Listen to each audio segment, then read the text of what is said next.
Good evening, everybody. Dr. Demito here. I'm in clinic, and I thought I have a few minutes. So I wanted to give you some tips on developing this paper that you have due week 8 and to help guide you a little bit. This is an example of a paper that was done for a previous course that has some good pieces to it. It's not perfect by any means, but I think it will give you some good ideas on how to formulate your paper.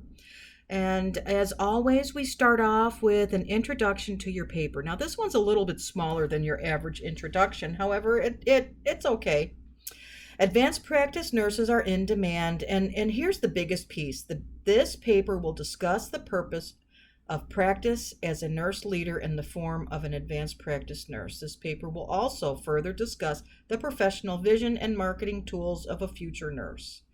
Now, usually when writing a paper,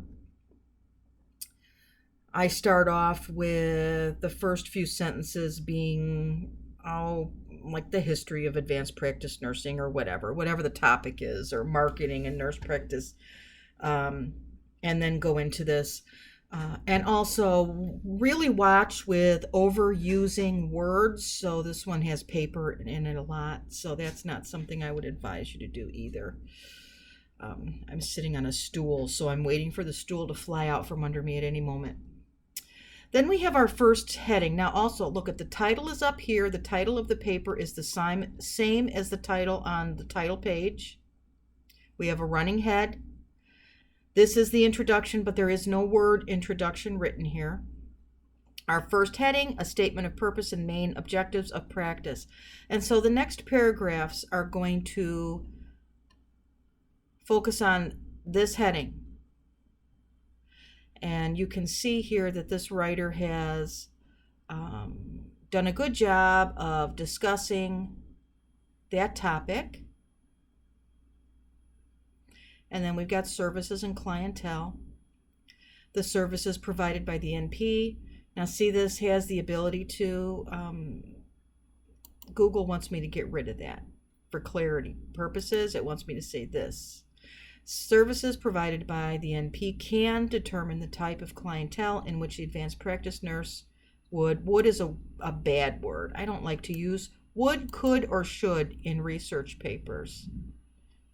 There isn't any suggestion for that one. On a daily basis. Something that I have found, the higher you go up in your education, they really don't like those because I'm a flowery writer. So I write like that, on a daily basis. And the reviewers really don't care for that. They like very clear, concise speech. Okay. The clinician would have the ability to aid in fulfilling the Affordable Care Act. This was written a few years ago, so that was changing. A professional vision. A professional vision is an aspiration of what an organization or individual would like to accomplish in the near future or as an ultimate goal. I like that. So the writer has defined what a professional vision is. A major goal within the next 5 years would include the procurement of a private primary practice. Now, you can see that this writer has done a really good job of telling me what he or she is speaking to. I know that it is the writer. They don't have to say, I know that I would like to get this. They don't have to say my goal. But in this writing, I know that what this person is writing is coming from that person. So you can write in the first person without stating first person words. If you are compelled to, you have to refer yourself as the FMP student. And I know that it's awkward. When I was getting my doctorate, I found it awkward to refer to myself as the DMP student, but you get used to it after a little while. An action plan is a very important aspect of creating a business and or professional vision. And so now the next paragraphs are going to be on the writer's action plan. Marketing tools. Marketing is widely needed in the healthcare industry. the use of marketing aids in attracting prospective customers with hopes of gaining patronage. Through marketing, though marketing is often considered beyond achieving patronage, internal marketing is a great tool to impact patient population positively. Okay. And then the writer goes on to speak to different marketing tools that are available: social media, television, electronics. And the conclusion. The conclusion is a heading of its own. Remember, the conclusion wraps up your paper. And it tells you, doesn't introduce any new information in here. You don't need to have any citations in here. It just sums up your paper. It shouldn't be more than a paragraph. And then the references. The references go on a separate page, of course.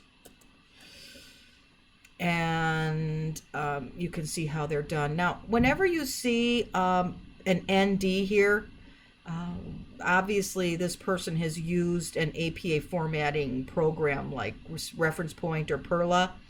It will do this. So what you do in here is you put the year that you retrieved it. Something else I wanted to point out that I saw, look at your margins. APA format is very strict on margins. You want to make sure that your margins are correct. What I find sometimes students, typically the margins are fine on the top and on the side. It's this. You shouldn't have too much space between paragraphs. This is not supposed to be an extra double space here, which I see. Also, look at the indent, where the indent is. Sometimes it's too little, sometimes it's too much. So make sure that you're following APA standards for margins, because that's all very important. Okay? I hope that this little video helped guide you. I know writing papers is a stressful part of education, higher education, and I want to do whatever I can to help guide you on this successfully. So let me know if there's anything I can do for you. Thank you so much.